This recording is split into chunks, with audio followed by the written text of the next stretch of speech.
My name is Nate Bowles, and I'm here at Bill Harris Dealerships here in Ashland, Ohio. I'm one of the finance managers over at the Chrysler Dodge Jeep store, and today I just want to talk to you guys a little bit about leasing.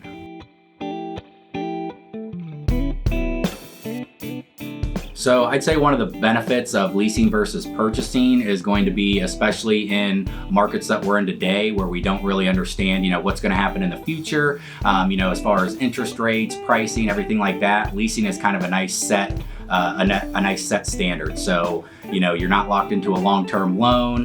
You definitely have options at the end that you don't have when you're purchasing, and you're not at the risk of what the market is going to do in a lease because everything is locked in. So that's kind of the nice thing about leasing.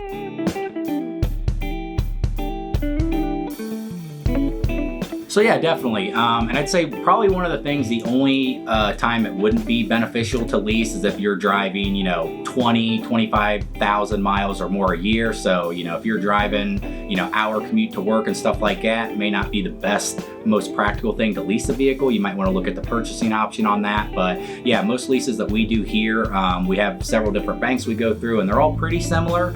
I would say you're either going to do 7,500 miles a year, 10,000 miles a year, 12,000, 15,000, and then I even do up to 20,000 miles a year as well too.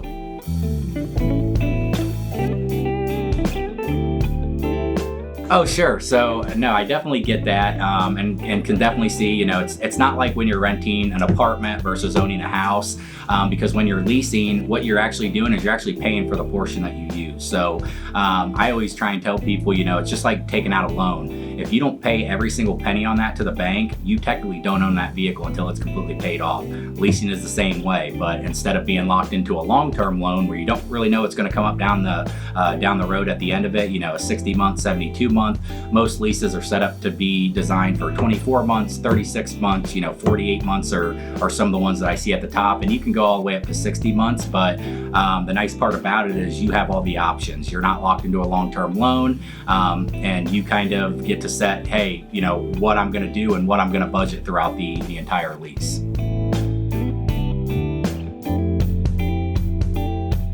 So yeah, definitely that would be probably one of the only things about leasing that you got to be a little bit cautious about. But nice thing about it is we do offer protection products to where if, at the end of your lease, if the manufacturer did find some damage or things that, they deem that you're responsible for, we protect you from that. So you say, hey, I've got what's called wear and tear protection. It protects you up to X amount of thousands of dollars worth of damage at the end, and it also will cover you for overage mileage. So you can have the peace of mind that you can drive your vehicle how you want it, and know that they're not going to come after you at the end with a bunch of charges. And another thing that I would say is that gave leasing kind of a bad term would have been in the the 90s and early 2000s. They did what's called open-ended leases. So the manufacturer predicts, hey, in 3 years, X amount of miles, this is what the vehicle should be worth.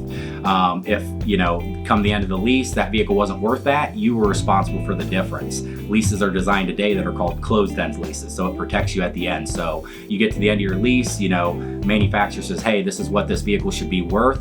That's what you can buy it for at the end, and that number is locked in. So the market drops out, and these vehicles are worth $100, and you owe $30,000 on it. The manufacturer is responsible for that, you are not. So that's kind of the nice benefit of it.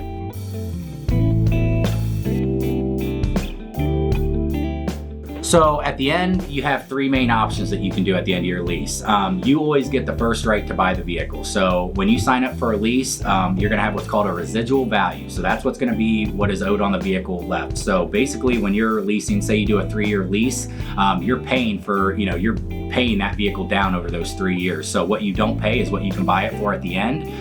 So you get the option to buy it. You could come to a dealership and look at it as a trade-in vehicle, or you could say, hey, that was great, but I think I'm done. I'm just gonna turn it back in and move on to the next one. And at that point, the manufacturer comes, gets it, and you go on to leasing your new vehicle. You don't have to worry about any negative equity or anything like that. And guys, thank you so much for your time. I hope that answered most of the questions you had about leasing. I know some of you may have a few more questions. If there's anything I can ever answer for you, please don't hesitate to call me here. Our phone number is 419-289-2000. My direct extension is 232, or you can just ask for Nate in Finance. Thanks, guys.